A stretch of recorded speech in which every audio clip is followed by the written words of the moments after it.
If you are completely new to Bash, do not worry about the technical terms yet. In this video, I am going to show you something very simple, how to create a file, put some commands and run it. That's all. Technical term I will explain in following videos. Alright, now let's say in Linux you already know how to create file. Those who do not know and did not watch my video, you can see my YouTube video. There is good instruction how to create file, run. Okay, let me create at first file. Let's say touch and file name test.sh. sh is extension of bash. Okay, bash is actually brown again shell. I will explain this later how shell works.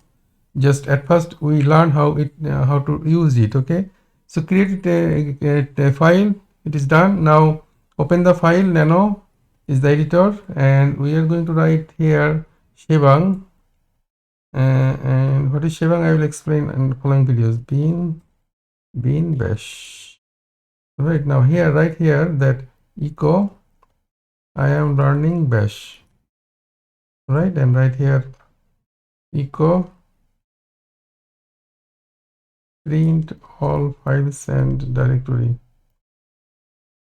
Okay, so command is ls and we are going to type l. Okay, and right here the date, right here that calendar, right here that cat test.sh. This file details it will print. All right, that's all. And right here also touch, create a file touch. Let's say any color .txt touch that annual .txt. It will create these two files. Now we see if we create this file at first.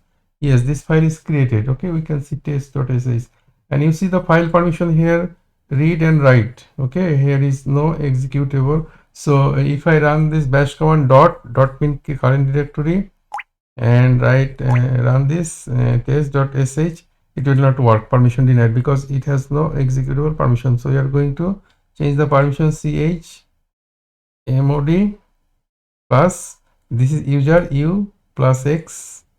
Okay, press enter. Now check again. You see this is now, it has now x permission. Now try to run it. You see I run this and all the command I listed, it is now working.